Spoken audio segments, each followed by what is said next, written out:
So our last speaker of this morning session is Manas Kulkarni from ICTS. I guess many of you know Manas, and he will talk about extreme dynamics and relaxation in gases. Okay. So please, Manas.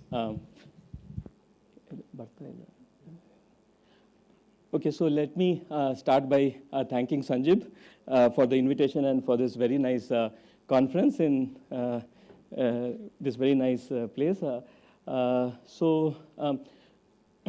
I guess it should come, but I don't think you can see this screen. So.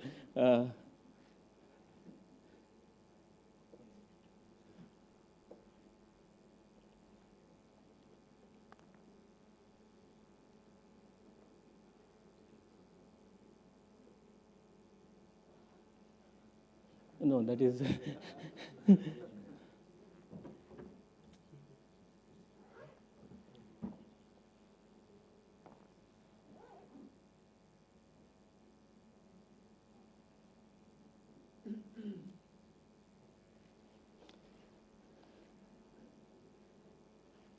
Okay, so I'll just get started. So basically, in this talk, I'm going to speak about extreme dynamics and relaxation of gases. So the general setup is going to be that we'll take a gas, it could be a quantum gas or a classical gas, and you sort of confine it in a very localized region, and then you sort of let it blast.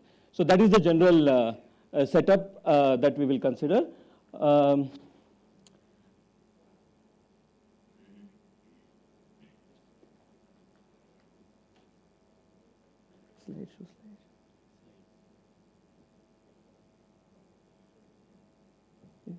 Play from start.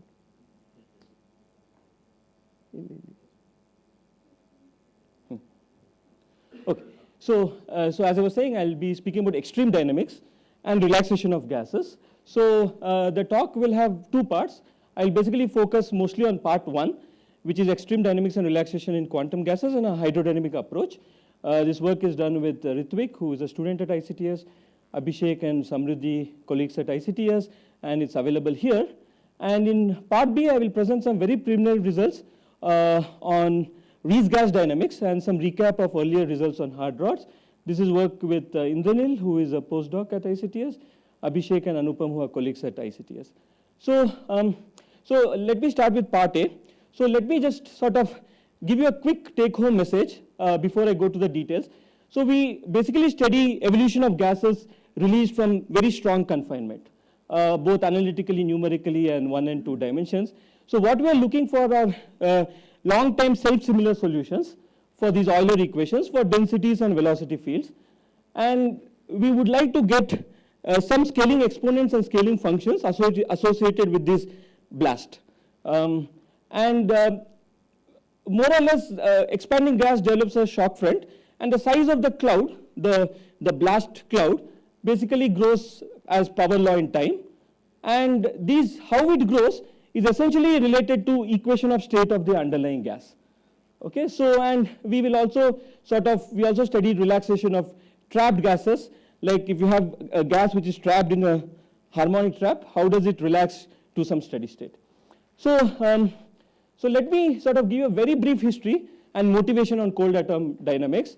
So of course there are thermodynamically large number of papers, but I'm just showing some representative papers. So non-equilibrium dynamics of cold atoms has been, subject of a lot of interest, and experiments have performed to observe expansion and relaxation of trapped gases.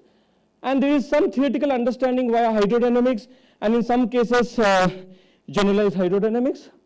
So in the context of quantum gases, there is a lot of activity in bosons, fermions, and various Bose-Fermi mixtures. So, and such dynamics usually tells us a little bit about, tells us a lot about intrinsic interactions that lead to such exotic behavior. So there is a lot of history in cold atom dynamics. So what is sort of relatively less understood or less explored are dynamics which are very far from equilibrium. So for example, what happens if you take two atomic clouds and separate them and then smash them, or you sort of localize atomic clouds and release them. This is somewhat slightly less explored.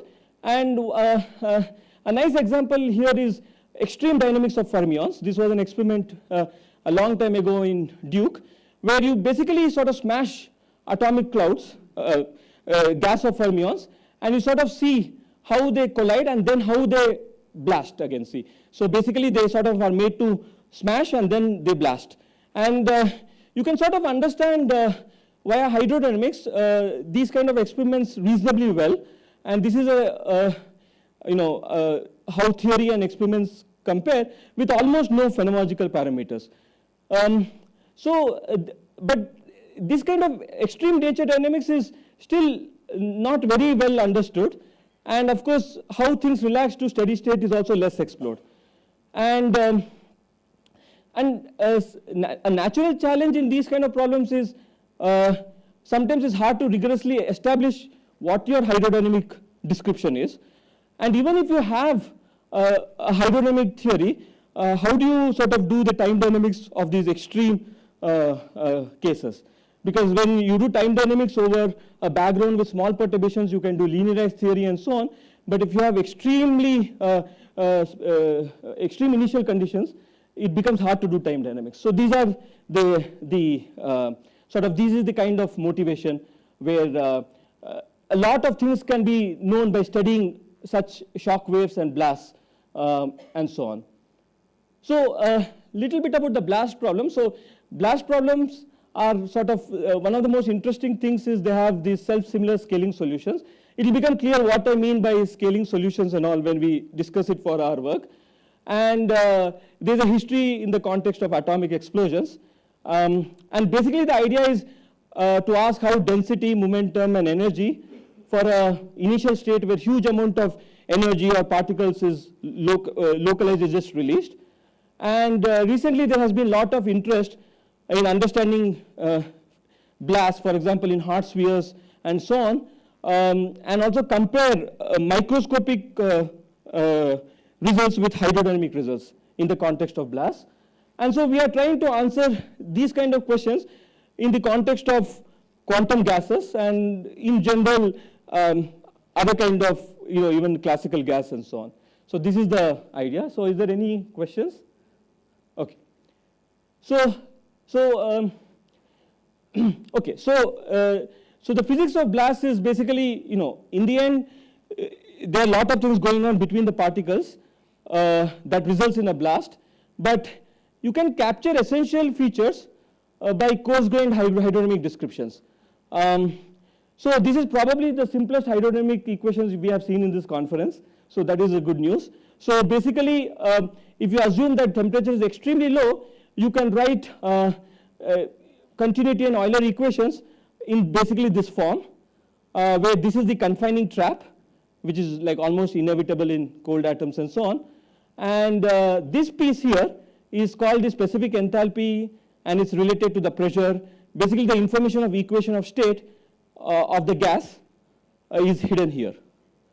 So once we sort of have an idea of the equation of state, we can study what happens when you take these equations and subject them to blast-like initial conditions.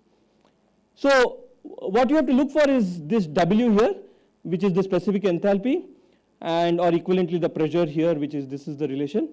And so in this talk, we will focus on W, which is of this form. So W of rho, okay, so please remember that W is appear here. So W of rho is basically proportional to rho power delta, okay, and rho is the density, and D is some constant which encodes details of the problem, including possible quantum nature and so on.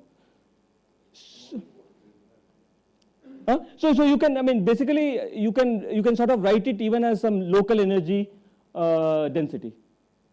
Okay, you can. So it depends on your system. For example, if you take the strongly interacting Fermi gas, that is basically coming because of strong interactions between fermions. If you take the Rees gas, it is coming from these power law interactions and so on. Yeah. Okay. So now this structure is sort of interesting universality in the sense that this appears in lot of contexts.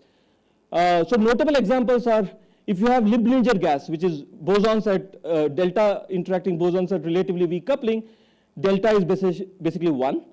If you have Liblinger at very strong coupling, it effectively becomes like free fermions or Tonks gas, and there you can show that delta actually is basically 2.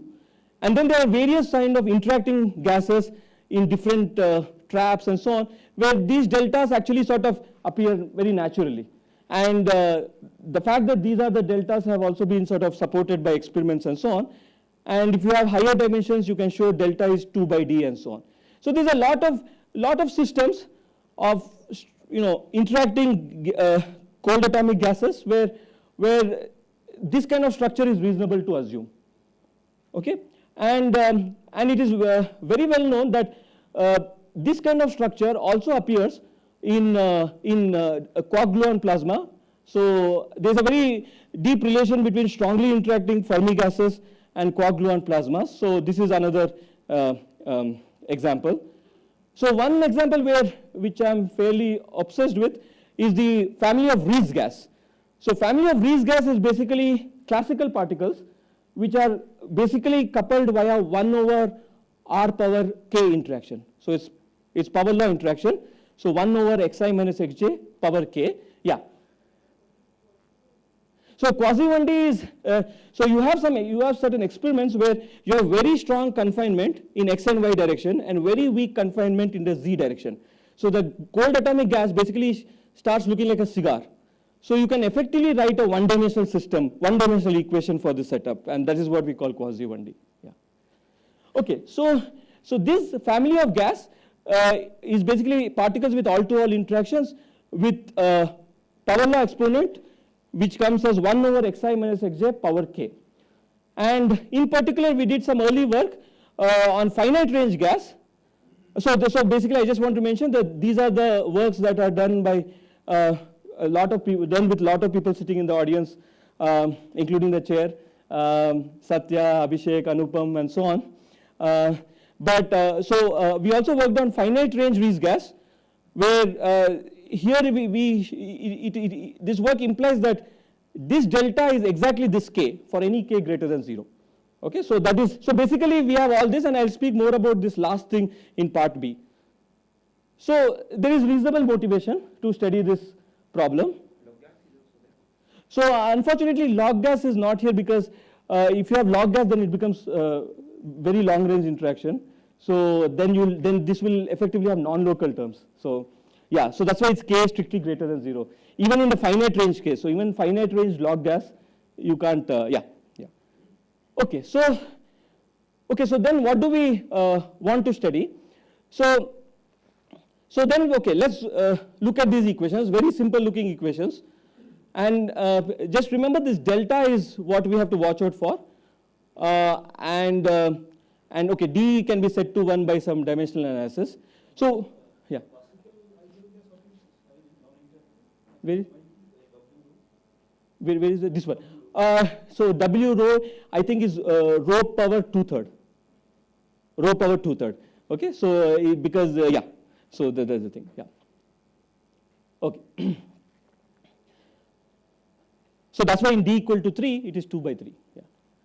Okay, so what do we do here? So we'll first discuss the case of zero background. Zero background is there is nothing, it's vacuum, and in this center is all your particles.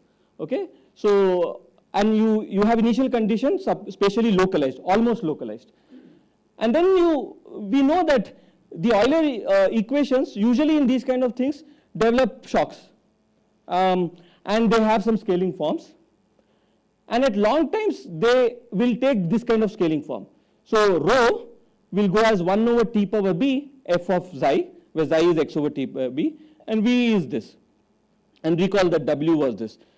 So now it's very simple. You can plug back this ansatz, and you can just show that b is 2 by delta plus 2 and c is delta by b plus delta. So basically what it means is that if I know delta, I know b and c. I know how things scale. Or the reverse problem. Suppose I have no clue what my gas is, and I somehow know b. Then I can sort of guess what was delta, and sort of I can infer the equation of state. So that is one possible use of this. Okay, so this is the exponent, scaling exponents, and then with and if you can actually plug this and convert the partial differential equations to ODEs and do a couple of steps by defining the position and velocity of the shock, and also use Rankine-Hoogenai boundary conditions to basically get the scaling forms, not just the exponent, but the scaling forms. So you do some analysis close to the shock, and you basically can get the scaling forms of F and G. Okay, and this is the story. And if you do that, you actually get F and G in this way. So recall that rho was nothing but 1 by T power B F, and V was 1 by T power C G, and B and C were related to delta, and delta was here.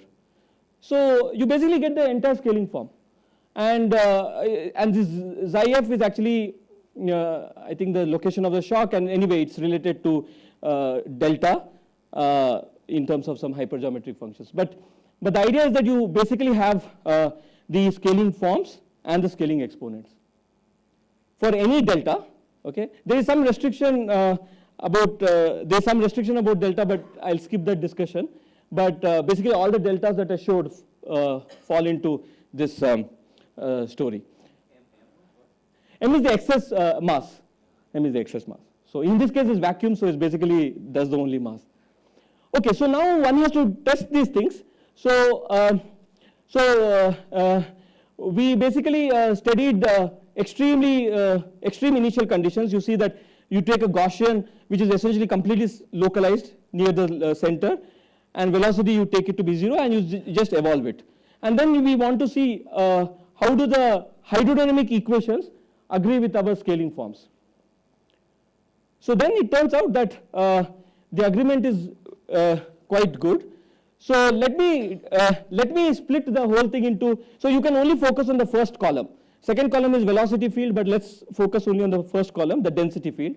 So you see that there's a highly localized density here, background is 0, and then the blast happens, then the density evolves, but these are very relatively low times. Then at high times you see the shock front is emerging and it is going this way. And then if you scale it, you see that there is a perfect scaling collapse. So basically you sort of confirm these exponents T power B.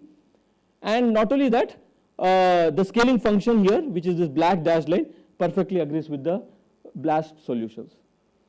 So yeah. You're calling this a shock front. Yeah. But it's just an expansion into in free space, right? Yeah. So it's basically the boundary of the expansion. Is the boundary of the. Shock normally is an interface between two material objects. Yeah, but this is between the gas and the vacuum. And the air. Yeah. So that's right. Yeah. It's just yeah. What are these points? Which points? These points? So these points are actually the data. No, data means simulating what? You know, simulating these equations. Simulating these those equations. You know. What are lines? Lines are just, I think, connecting the points. Yeah. Okay. Yeah. Okay. So this is I'll go a little fast and then slow down after some time. So this is finite background case. So finite background, we basically sort of maybe this is somewhat closer to what Sadiq was asking. So what if you actually have not vacuum but just a finite background, and then on top of it you create a bump of a localized bump, and then what happens to these kind of solutions? So at sufficiently large times, the excess density means the excess density is the density on top of the background becomes small, and one can use linearized theory to predict speed of sound. But finally, you can actually do the same set of analysis, and we can actually get all the scaling solutions. So if the perturbations are small, then it's trivial. You will get speed of sound. You just linearize the hydrodynamic equations. But delta is still here. Okay, delta is still in some non-trivial places. And then you basically make this ansatz. You sort of use the fact that if you have a finite background, the shock is essentially going ballistically, and then you use this ansatz, and then you continue this calculation, and you can get exactly the forms of the scaling functions. So here again, let's focus only on the first column. So this is finite background, so this is 1 here, and this is how it evolves, and this is my shock. And now the shock is between, you have a shock and then you have still some gas here, okay? So this is the shock front, and there is a small subtlety here that the height of the shock front slightly reduces.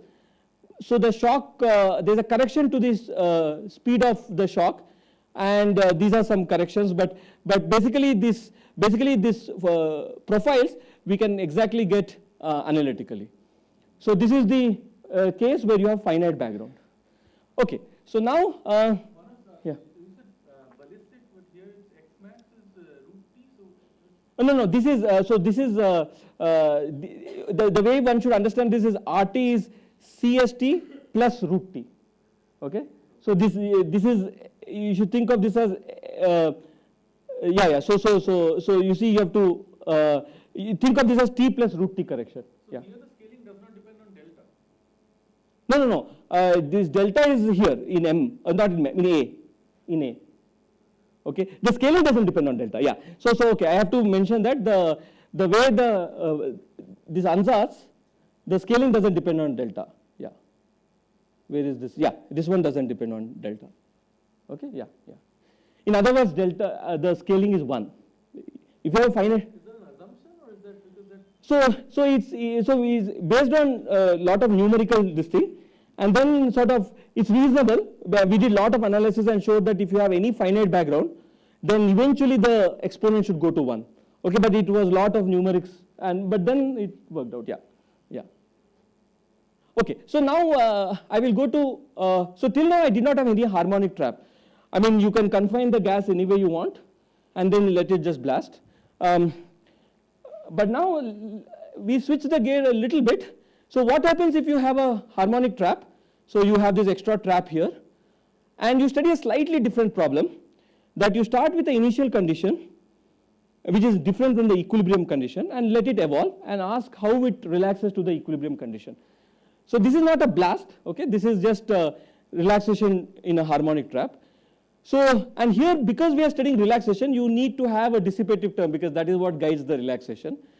So this problem is slightly non-trivial, because the steady state is actually, it's like this. The steady state is, so to say, the steady state density profile is not flat, okay? And so on. And because the steady state density is not flat, the perturbative equations, although linear, they will have coefficients which are space dependent, okay? Yeah.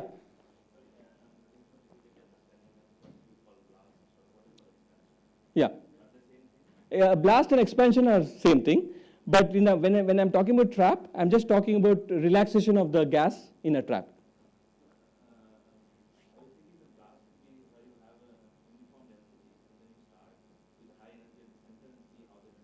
Right. No, here you could have, blast could also mean that you have no particles, but suddenly a lot of particles at the center, and you're just blasting. It's not necessarily energy only. You can have a lot of particles also. And then expansion, yeah.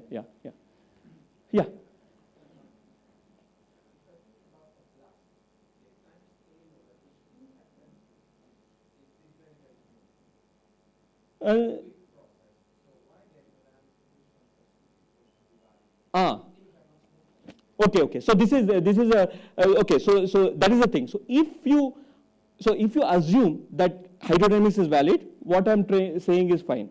But there have been recent works, and also I'll show in the second part, that even in such reasonably extreme conditions, sometimes hydrodynamics is good.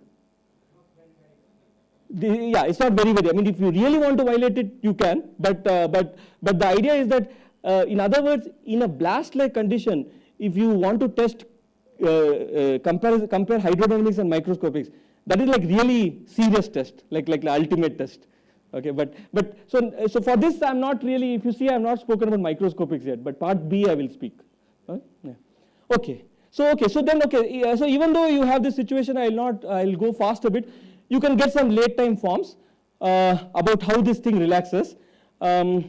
And let me just show some plots here. So this is your initial condition, which is this topmost bell. And then you see that it evolves, and finally it converges to the steady state here, which is in black color, and this blue thing is the trap. So this is how this thing relaxes to the steady state, and the steady state is exactly that formula, this kind of formula that I showed. But what is important here is we can make precise predictions of the late time damping, how these things damp to the steady state.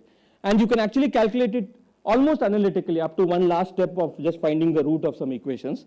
And you can actually verify the role of dominant eigenvalue in your solutions and verify the late time forms. So, sorry?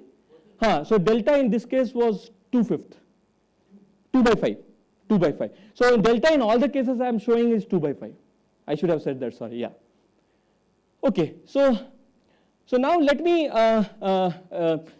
sort of just show the two-dimensional blast case. So this is the case. Again, there is no trap. You have a gas which is just localized, and then it's allowed to expand. So this is 0, and this and various times you see that there's a shock front, and there's this thing as this thing.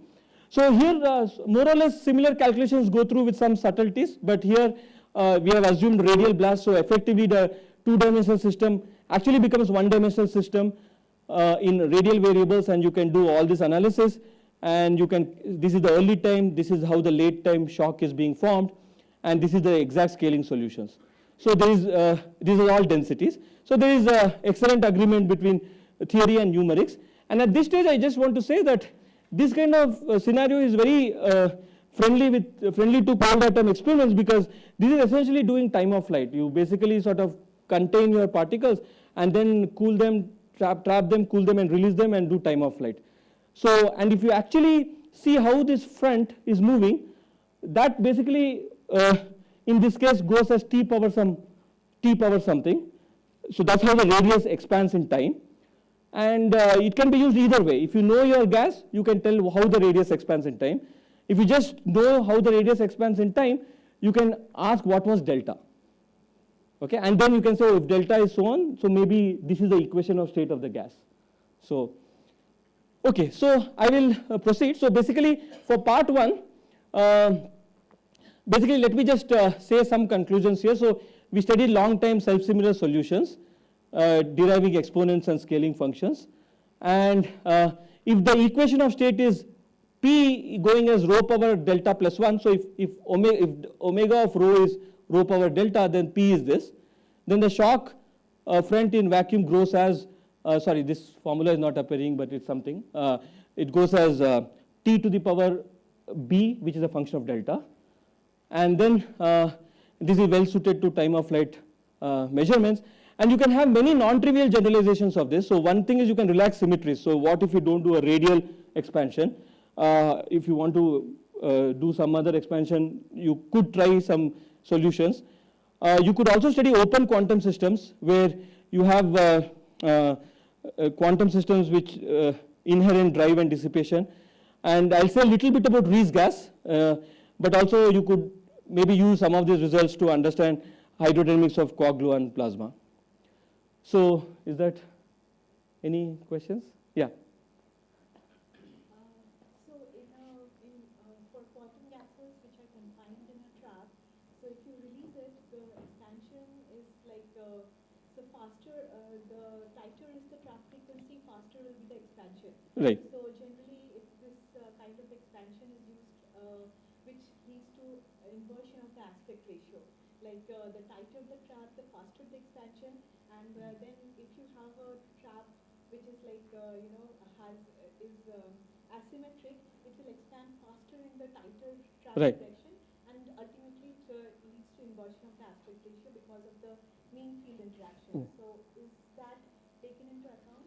No, so yeah, so here we sort of almost rely on the fact that the initial condition is very localized. So indeed, if you don't completely localize it, things might change a bit. So that is one thing. And we don't rely on the harmonic trap to confine your particles. we assume that there is some red detuned laser or something which exponentially can confine particles. So these are the kind of experiments which was done in Duke on fermions where they could actually localize particles using some red detuned lasers and so on. The harmonic traps, which are the optical dipole traps, they are generally using red Right. Okay. So, but okay. So we just want something which is strongly confined. So hopefully something which is initial conditions like a Gaussian or something. But there could be some differences depending on the initial conditions. But here we are assuming it's highly localized and so on. And yeah. So. Front would apply for quite a wide range of initial conditions. Yes. I think as long as it's localized, it should be fine. Yeah. Nice question, Yeah. Manas. What would be your locksmith echo? La- Yeah, that's I think. Very fast.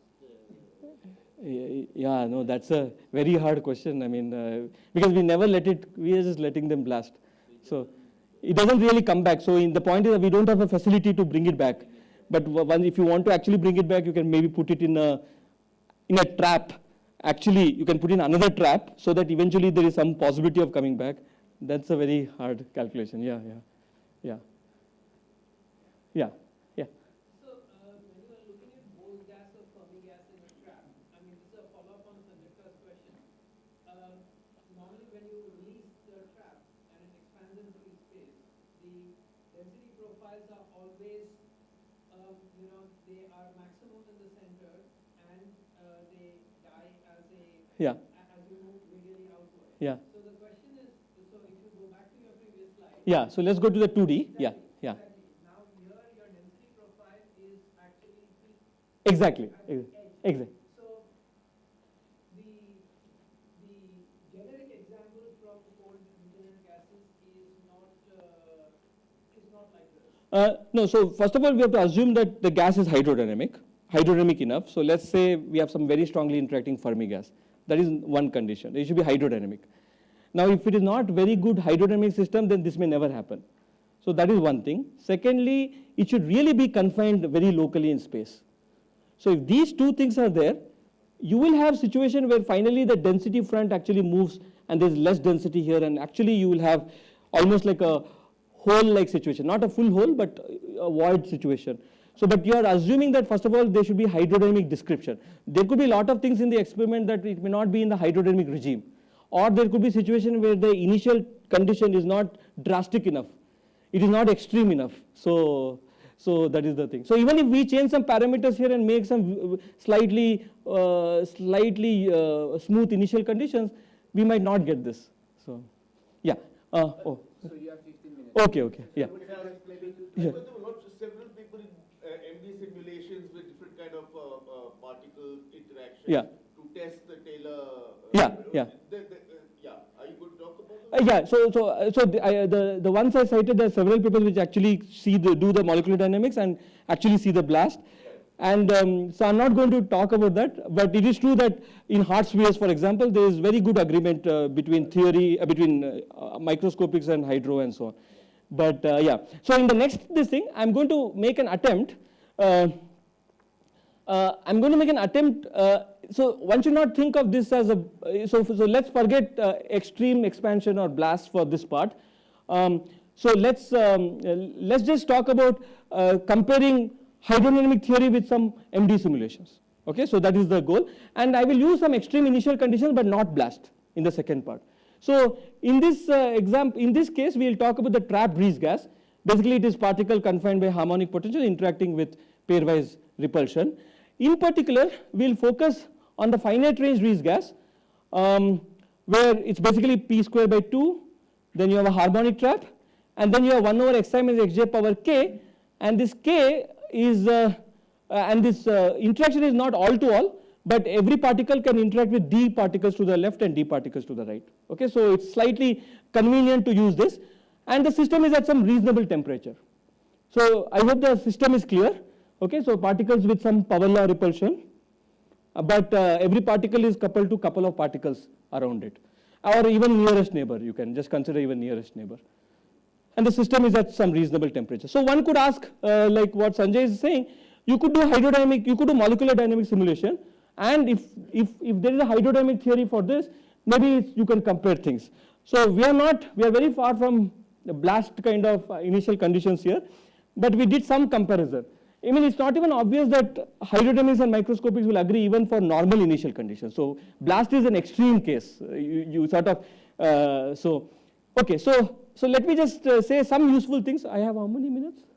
Now you have 12 minutes. 12, okay. So now let me just, okay, so please take a look at this. So now I just want to make one comment before talking about the microscopic. So in this case, the density can be extracted by minimizing some free energy function. Okay, so this is like collective density of this gas, of finite ranged Rees gas. So the key ingredients here are, there's an entropy term, and then there is this term which is rigorously derived, which is coming from this interaction. So the term here is rho power k, where k is here, and then there is a truncated Riemann zeta function that appears here. So if you actually solve for the density profile from here, it will actually give you the density of particles at temperature T. Okay, I hope this formula is clear. So one can derive this. So if this term is negligible, let's say that n is very large and this term is completely negligible, T is order 1, then you get your usual density profiles. Okay, so 1 minus y square power 1 over k, you will get those density profiles. So I hope this is clear. So this is what you would expect. This is coming from hydrodynamics or collective theory, and this is what you would expect your densities to relax to. Okay, so yeah. What do you mean by n is relatively large and T reasonable? Okay, I just exactly mean this. So if you tell me what k is, I can tell you what n power 2 alpha k is. So T should be at least order of n to the 2 alpha k. Okay, so for example, so basically if T is order 1 and k is 2, then this is negligible. So you need to actually have reasonable high temperature, because this is a confined gas, so you need to have heat it up to see the effect of temperature. Okay, so microscopic dynamics, essentially you can simulate these. So goal is to do separately microscopic dynamics, do hydrodynamics, and then compare them. Okay, so we studied two initial conditions. One is dome-like initial conditions. So completely forget blasts. Okay, this is very innocent-looking initial conditions. Okay, so these are just some dome-like initial conditions, and you want to see how it evolves. Okay, and the second one is called Newton cradle. Newton cradle is where you have essentially the initial condition is two blobs, reasonable blobs, and you sort of allow them to expand, and question is how do they come and mix and separate and so on and so forth. Okay, so I'll skip these details of how you do in the microscopics, but the important point is you have to do it very systematically so that you can compare it with hydrodynamics systematically. So you have to take care of some details, but so for example, okay, let me explain. So you draw your initial positions with from equilibrium profile at some temperature, okay, T equal to 1. No, T equal to 1. And then you draw your velocities from some other temperatures, T equal to 13. Then do your microscopics, okay. Then you do the evolution. It will evolve, okay. So you draw your positions from some distribution, draw your momentum from some distribution, and let it evolve, okay. And then it will evolve, it will do something, and it will then settle down. Now it will settle down to something with some other temperature, right? And that will be some temperature and so that is the thing. Yeah. So I'll show you the plots. That's so of course nothing is guaranteed here. So but it thermalizes, and so we know that this model is basically non-integrable. And but here it's finite range, so for any k it will thermalize. Okay. Yeah, if it is like if otherwise you can have integrable models here. So okay, so and if k is infinity, it actually becomes hard rods. But let me yeah. So okay, so we do microscopics, and we can also write a hydrodynamic theory, basically for density, velocity, and I am calling this effective temperature because of some detail that is not very important here. This is because this T is like T by n power alpha k so that we can compare with microscopics. But let's say you have equation for density, velocities, and temperature, and everything here is systematically derived except these two viscosity, bulk viscosity, and thermal conductivity terms. But the important point is this thing here, which is what the information of W of rho, if you remember, is here, and you can derive this quantity exactly. And the crucial steps here are you use some collective theory techniques that we developed over a couple of years to get the free energy from which one can get pressure. Then relate energy with temperature by using some more standard hydrodynamic equations to get the third equation, because we want equations for density, velocity, and temperature. And to these equations, we sort of add this bulk viscosity and thermal conductivity terms. So this part is slightly unsatisfying, but we sort of have some. We know that these terms should be there, but how to exactly? We have not really computed these coefficients rigorously. But the important point is that this zeta k here is important. So this is the truncated zeta function, and really this thing works quite well, as I will show, and it's really non-phenomenological, because I'll show that these terms here that we added don't really affect the overall dynamics. There might be some discrepancy with microscopics at some intermediate times, but essential features are captured. Okay, so but this term really is crucial. Like, for example, if you make a mistake here, then you will never agree between microscopics and hydrodynamics. So these are the hydrodynamic equations. Okay, now we basically study dome-like profile. So let me show you the profile. So this is the initial condition of the density. Okay, so let's forget velocity now. So this is the initial condition for density. As time goes, it will evolve. And you see, to answer your question, it is then after some time it doesn't really evolve. It sort of settles down here. You do the same thing for hydrodynamics. You evolve, and then it settles down here.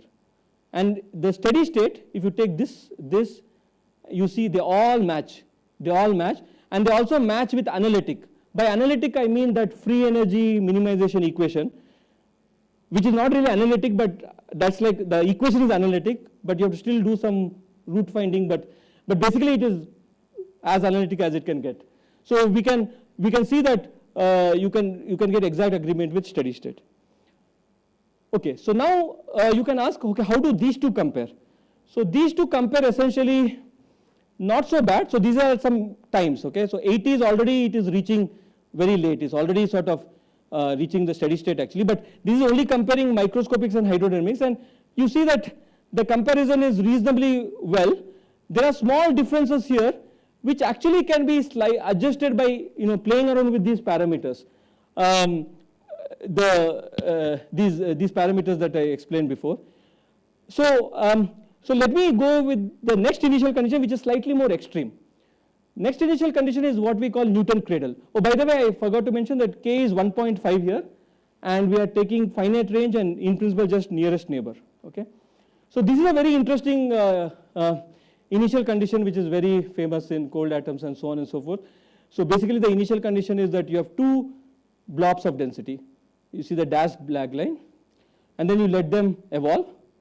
They will go close together, then they may separate, and then they may go close, and finally they settle. And if you do the hydrodynamics, it is very similar story. They evolve and so on, and they finally are supposed to settle, but in this case the hydrodynamics we have not yet finished for long times, but they are supposed to settle.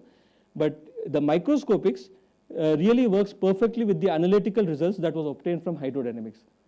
I hope this is clear. This is the microscopic result, and we have plotted on it the free energy minimization function that involved the entropy and so on, and there is perfect agreement. No, it is not perfect, but I guess there are some corrections. Which this one? So no. So first of all, there is the hydrodynamic, the analytical thing is true in large n. Okay, and here I think n is yeah. So but still it can get better. It can get better. Okay. So then how do they compare? So you see that. So this plot I want to highlight that this is just microscopics versus hydrodynamics up to the time where we have the hydrodynamics. So we don't have hydrodynamics all the way to equilibration time, but you see that the agreement is, reasonably good, right? So and this is quite non-trivial dynamics. So you have two densities smashing together, then they come together, then they separate for a while, then they again come and so on. So finally they come, then they leave, then they come, and then they finally form your dome. N, the value is 512, I think, or 250, 128. But I just want to say that, of course, our collective field theory and all is derived in large N, but in these kind of systems, sometimes N equal to 64 also is large enough, So, okay, so now you see that this is reasonable. So we have agreement between microscopics and hydrodynamics. And of course, now the question is, if you really study extreme conditions like blasts, what would happen? But we don't have that confidence yet to go there. But still, I mean, it's not obvious that hydrodynamic theory and microscopics, and in this case, I want to highlight that the hydrodynamic theory was derived almost systematically, like except those two viscosity terms. I mean, the rest was really coming from the microscopic. From the microscopic model, we derived the equation for enthalpy and so on, the pressure term and so on. Okay, so I'll just this is a little late probably to explain, but there's a large K limit where it becomes hard rods, and I just wanted to say that this kind of initial conditions of Newton cradle can become very non-trivial for hard rods. So basically, the way you should understand this plot is, as you go like this, it is evolving in time. So you have two blobs, then one blob, then again two blobs, then again it becomes two blobs. So it takes a long time to reach steady state, and sometimes it cannot. It doesn't reach steady state, the expected steady state, and so on. But let me. The main message of this is, there are some limits where really it is not clear whether how things equilibrate or thermalize, if and how and so on. So, but that is just a remark. So I'll just say some conclusions, at least from this preliminary work, that we basically studied microscopics, which is where you have interesting dynamics in itself, an approach to equilibrium, and one can eventually study blasts. One can write hydrodynamics almost systematically. I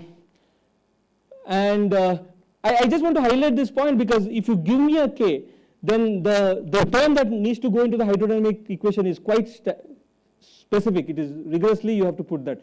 If you just put some random function of rho, you will never get agreement. So it's really, you need a systematic derivation of hydrodynamics, and that part is systematic.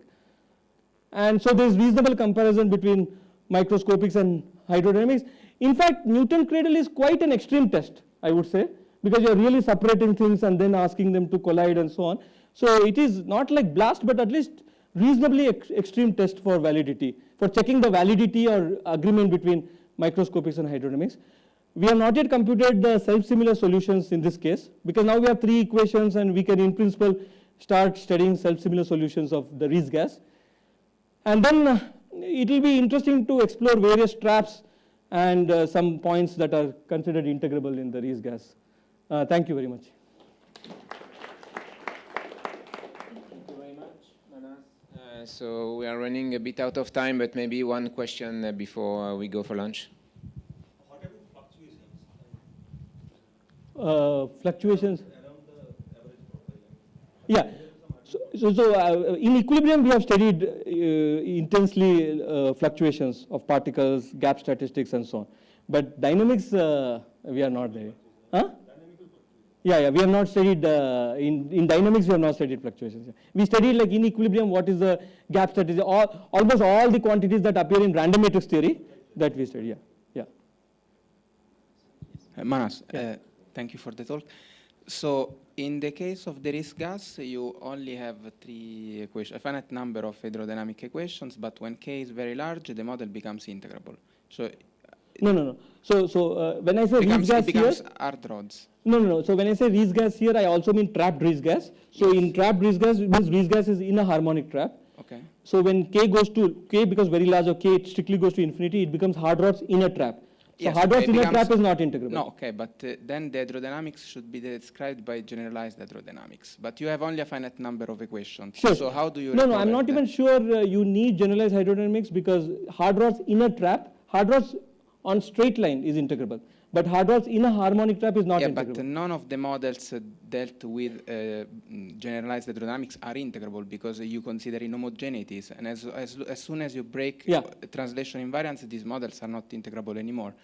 So when your K is very, very large, you will approach the sector described by hard rods more and more, and the effects of integrability will be more and more pronounced. So the description with just 3 equations for the conserved fields will inevitably let me clarify this. So if you really want to talk about integrable models, the point to look at is K equal to 2. So K equal to 2 in a harmonic trap is called Kalosra-Moser model.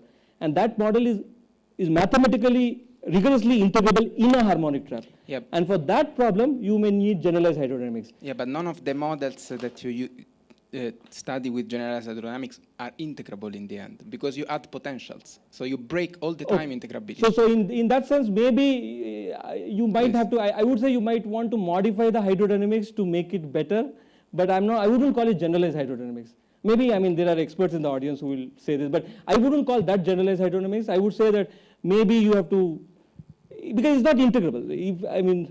But I don't know, maybe others can comment on this, but Thank you. yeah. Okay, so thank you very much, Manas. Thank you again. Thank you. And okay, so we go for lunch. Okay.